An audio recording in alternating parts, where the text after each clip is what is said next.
Hello students, today we are going to discuss on the topic transportation in plant. In the previous lecture, you were studying about the transportation in animals and how the process of transportation take place with the help of circulatory system in human body, as well as at the end of topic after studying the blood vessels, external internal structure of heart, working of heart, and double circulation. Now here today's topic is how the process of transportation take place in plants. Students, first I define today the process of transportation in plants. After the studying how the mechanism of the process of transportation in plants take place, before we discussing on the topic, at first we introduced with the very peculiar definitions and phenomena so that we can easily understand how the process of transportation take in plants. Now students, let's come on.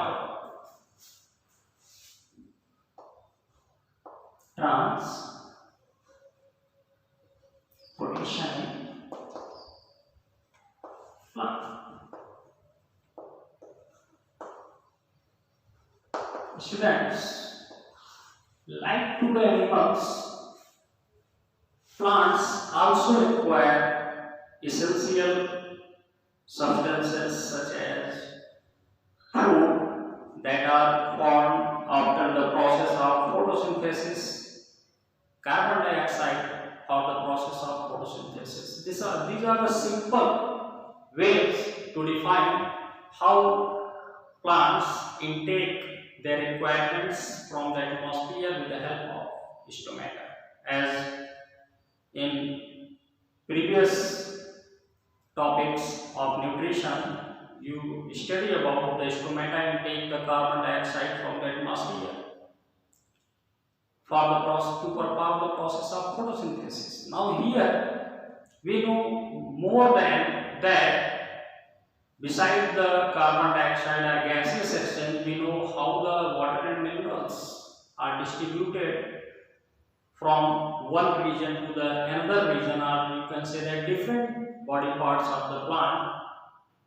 Now to study about the phenomena, how the distribution of minerals and water take place in plants, you will also study about the elements that helps in the transportation of water and minerals in plants in the chapter tissue. There is complex tissue. In complex tissue, xylem and phloem are found. The xylem vessels or xylem tissues helps in the transportation of water, and the phloem helps in the transportation and distribution of the mineral and food materials to the different part of body. Now let us first define the transportation in plants. This is the process in which the plants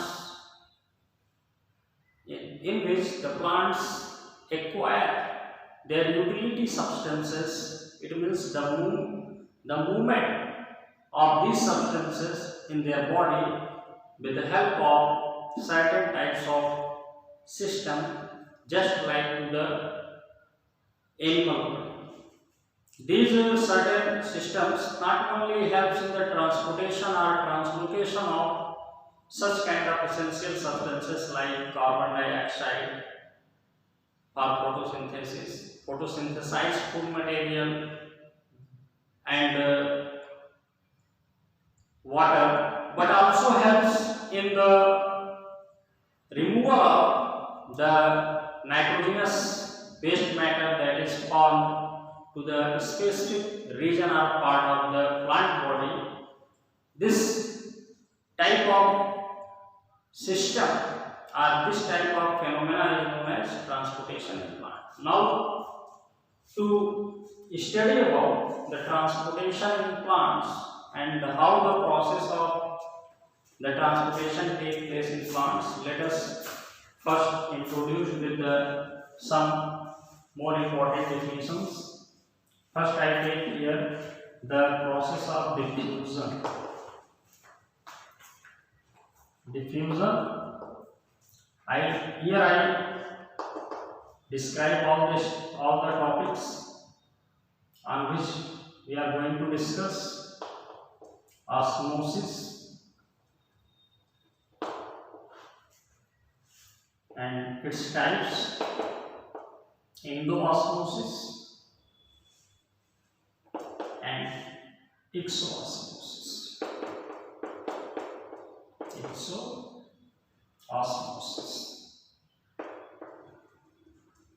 Osmosis, and next turgor pressure and turbidity. Turgor pressure and turbidity, and the last one is wall pressure.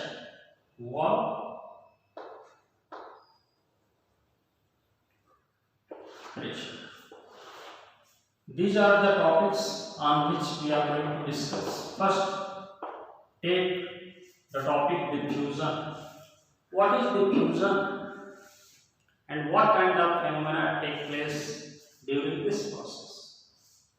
Students, diffusion is the process in which the movement of substances take place from the region of higher concentration to the region of lower concentration.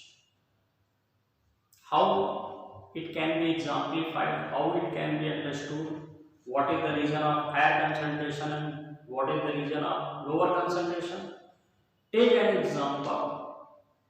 If you spray a single drop of perfume in a very big room in which the air is filled as per the volume of the room, what you notice, what you realize, what kind of changes take place in the room? Yes, students, the room is full of the essence of the perfume. But on the other hand, if you drop some drops of water on that place, then what you feel there? The drop of water, some amount get absorbed on the surface, by the surface, and rest are just fall on the certain part of the surface. The remaining part which remain after the process of absorption by the surface easily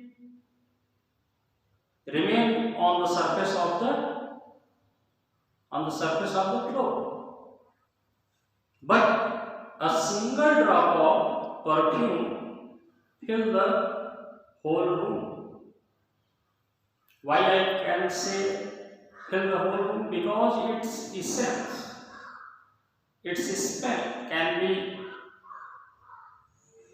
be experienced at each and every corner, each and every part of the room.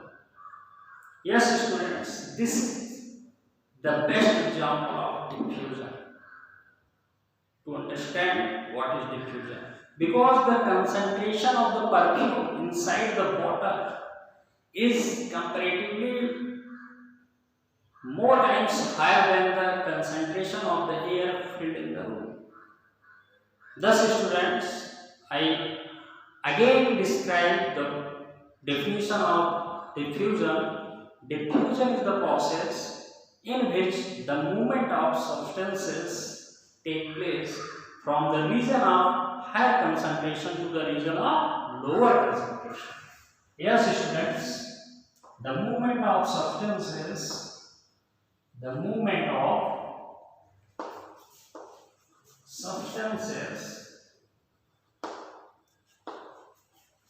take place from the region of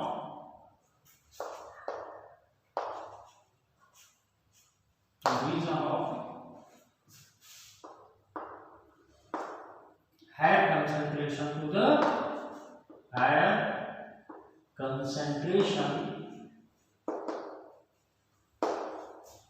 to the region of lower concentration.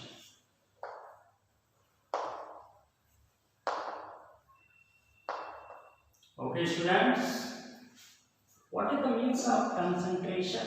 This term is pointed out many times in this definition, I think 2 times.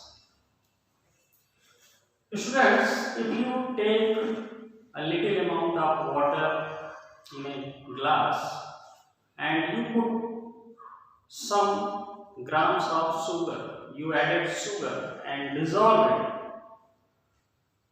the kind of mixture you obtain, that is true solution or that is solution, because the sugar particles is easily dissolved into the water. But if you add more amount of sugar in that particular water, its taste become sweeter and more sweeter.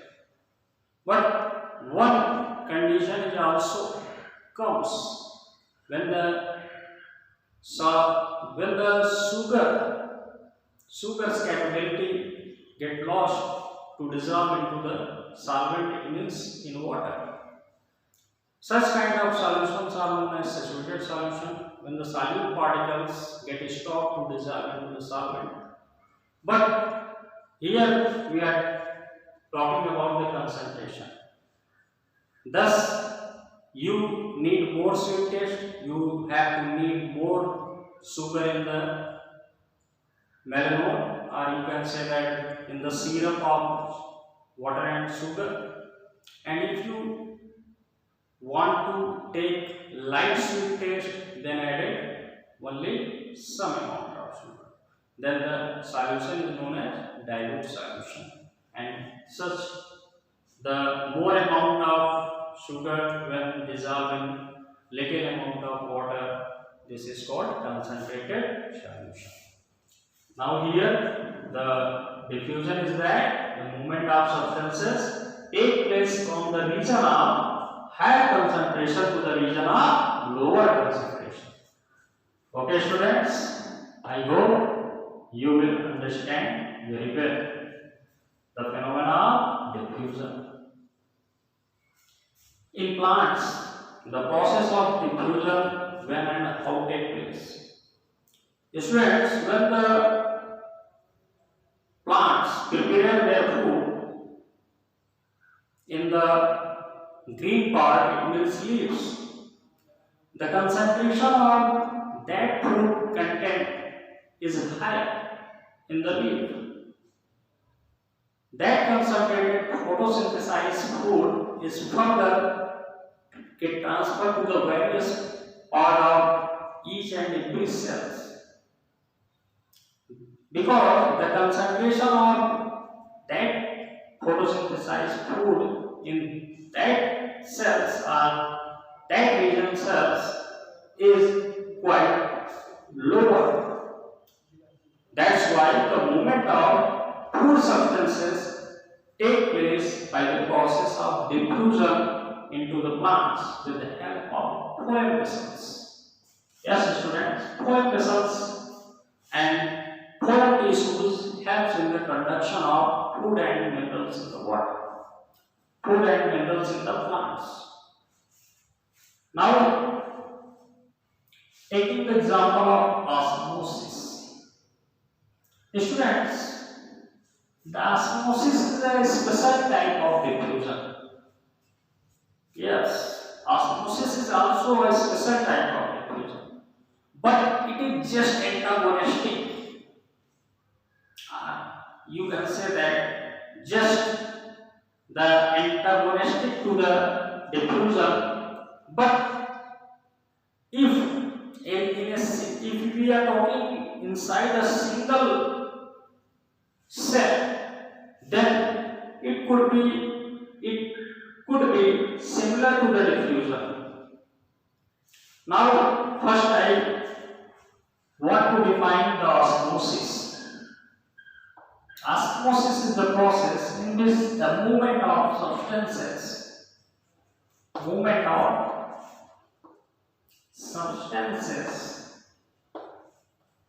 take place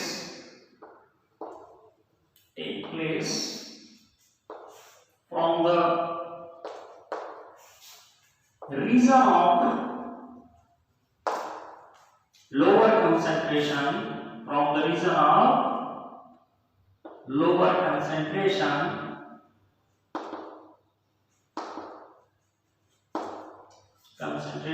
to the region of higher concentration.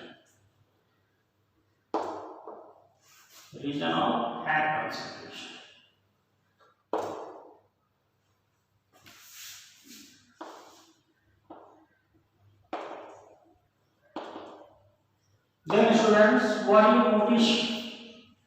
you observe in the definition of the diffusion and osmosis? Here from higher to lower, but there from lower to higher. The movement of substances take place from lower to higher concentration. That's why I said that the process of osmosis is antagonistic to the process of diffusion. But students, the process of osmosis is immensely important for the process of respiration, the process of photosynthesis in plants. Without this, the plants cannot perform the process of photosynthesis. How? We more discuss about osmosis with help of an example. First, I take the example of raisins, kismis, the dried grapes. If you take some piece of raisins and in a bowl or a glass, you take some amount of water and put the dried raisins into the water for a hour or more. After some time or after 1 to 2 hours, what kind of changes you observe in the raisins? The raisins get swell up just like to the grapes. How it could be possible and what kind of phenomena take place in such raisins? Students, the wall of raisin fruit is also semi-permeable, and the pore present at their pedicel helps in the absorption of water when the dried raisins kept into the water. Then after soaking the water, the wall of the fruit wall of the raisins gets swell up. Why they absorb the water? Because the concentration of the water is low, and the concentration of the syrup, means concentration of the syrup inside the raisin fruit is higher. That's why here the process of osmosis takes place.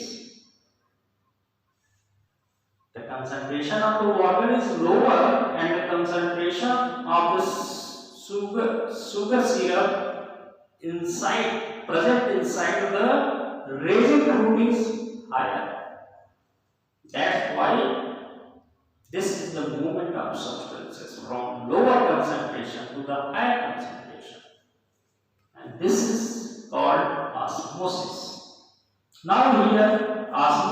may be defined as two categories on the basis of the movement of substances. First is endoosmosis. As the term endo means internally. Students, here I take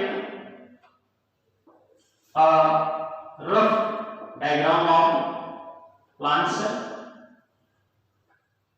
This is a rough diagram of plant cell, and this is the cell vacuole containing cells. What you observe that this condition takes place during the drought. The plasma membrane get flaccid.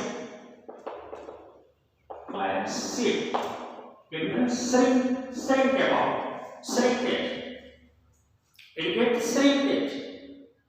जिसको हम हिंदी में सिकुड़ जाना कहते हैं.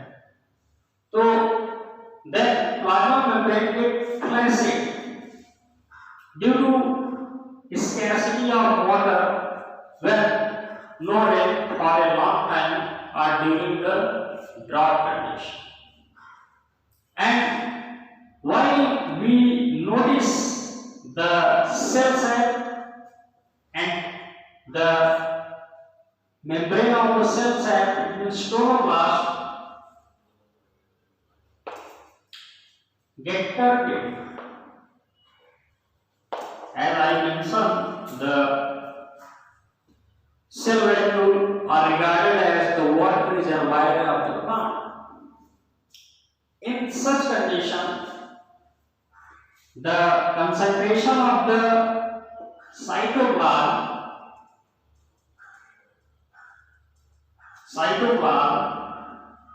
is higher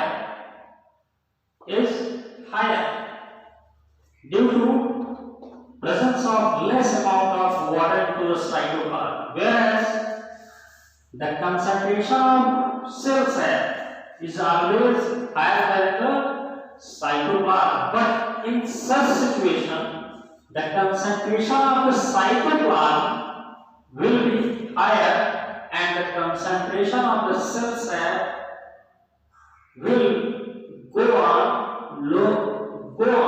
to the lower concentration. During such time, the requirement of the water inside the plant cell is supplied by the cell sap.